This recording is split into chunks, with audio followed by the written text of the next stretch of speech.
प्यारे बच्चों, कैसे हैं आप लोग। स्वागत है आपका यूट्यूब चैनल ऑनलाइन क्लासेज में। आज हम स्टार्ट करेंगे निरक्षीय या अनुप्रस्थ स्थिति में वैद्युत विभव का व्यंजक। इससे पहले आपने अनुदैर्ध्य या अच्छी स्थिति में व्यंजक देखा था। आज आप इसको करेंगे, तो आप पहले हेडिंग डालिए निरक्षीय या अनुप्रस्थ स्थिति। तो ये किसके कारण है? वैद्युत द्विध्रुव के कारण। तो सबसे पहले हम वैद्युत द्विध्रुव बना लेते हैं।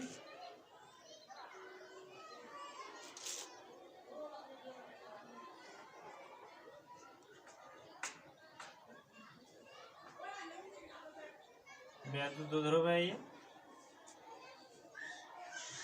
AB minus Q plus Q। इसके बीच की दूरी कितनी होती है टोटल?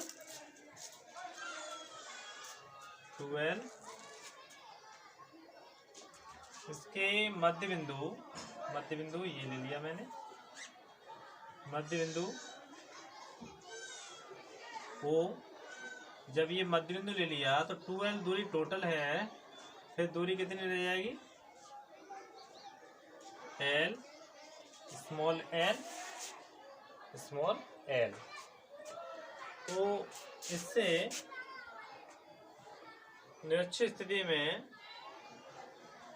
कुछ दूरी पर r दूरी पर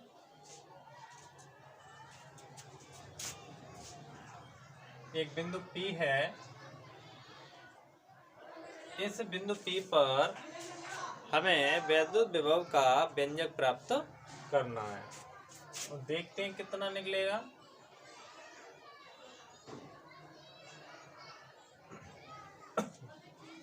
अच्छा, ये देखें आप, ये 90 है। ये समकोण त्रिभुज है। इसमें यदि मुझे ये निकालनी है AP, तो मैं लिखूंगा AP इसका होल स्क्वायर बराबर OP इसका होल स्क्वायर AO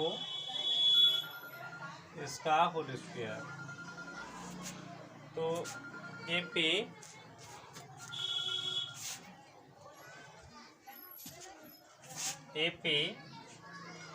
इसका होल स्क्वायर OP कितना है? OP है R स्क्वायर और AO ये कितना है? L, तो L स्क्वायर। AP कितना प्राप्त होगा? रूट के अंदर R square plus L square. तो मुझे ये भुजा प्राप्त हो जाएगी। और AP किसके बराबर है? DP के। तो ये प्राप्त हो जाएगी मुझे रूट के अंदर R square plus L square. ये भी लिखूंगा मैं R square plus L square. मैंने आपको इससे पहले वीडियो में भी यही बात बताई थी कि जब भी आप कोई डेरिवेशन करते हैं और जो भी आप डायग्राम बनाते हैं उससे संबंधित आप कुछ थ्योरी अवश्य लिखें। यदि आप 12th के स्टूडेंट हैं तो यही हम लिखेंगे। माना वैद्युत द्विध्रुव AB एक ऐसे माध्यम में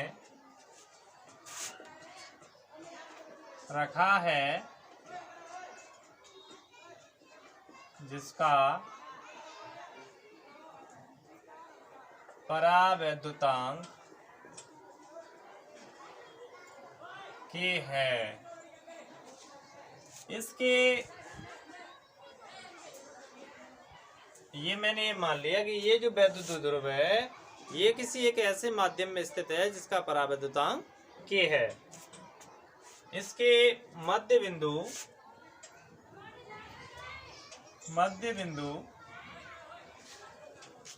ओ से स्मॉल आर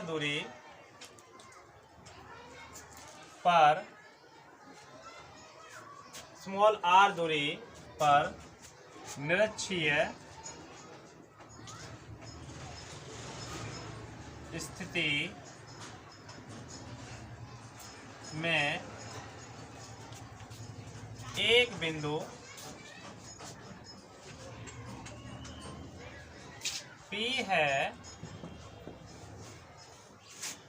जहां हमें वैद्युत विभव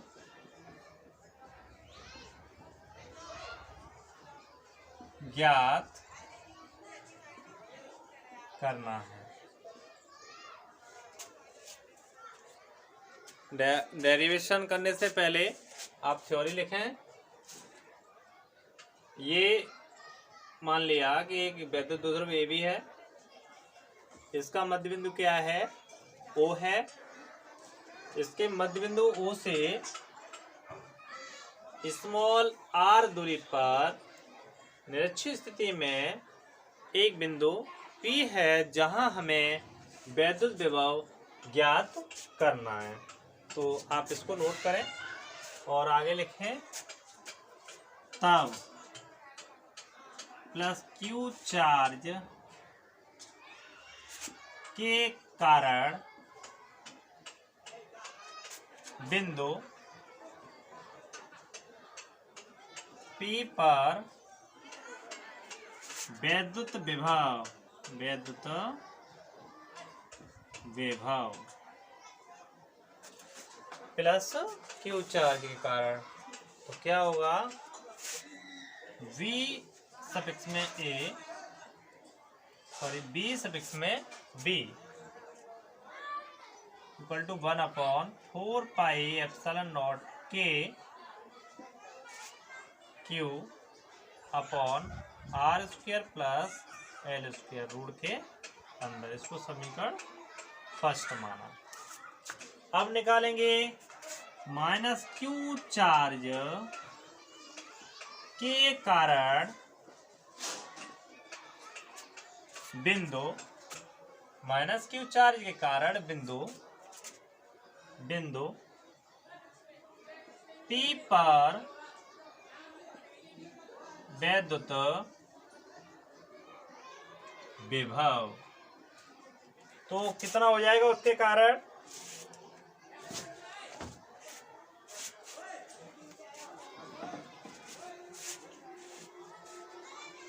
आपने नोट कर लिया। ये आगे देखें तो V सफिक्स में A equal to minus 1/4 pi epsilon naught K Q upon root के अंदर R square plus L square. इसको समीकरण सेकंड।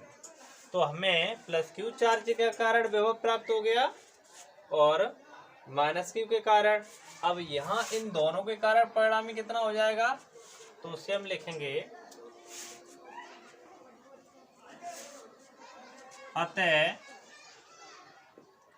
बिंदु P पर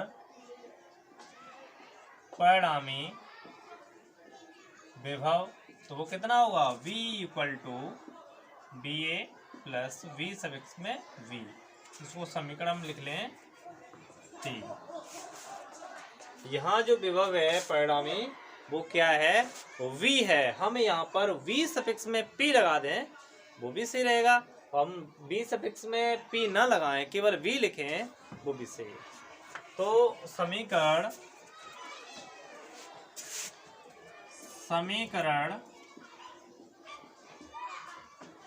1 व 2 से VA एंड V सफिक्स में V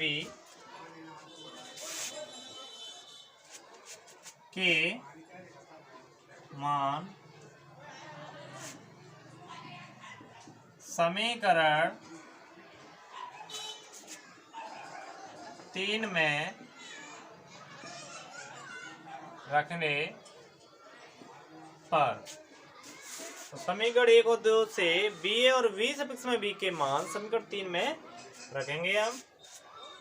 तो v इक्वल टू v सब x में का मान कितना है -1/4πε0 के q अपॉन रूट के अंदर r² प्लस l²। दूसरा क्या है 1/4πε0 के q upon r² plus l²। हम क्या देख रहे हैं कि दोनों कट जाएंगे, तो v इक्वल टू मुझे क्या प्राप्त होगा 0। अतः निरक्षीय स्थिति में वैद्युत विभव 0 होता है और वैद्युत क्षेत्र की तीव्रता 0 नहीं होती। ये बात हम समझते हैं, तो ये बात लिखेंगे। अतः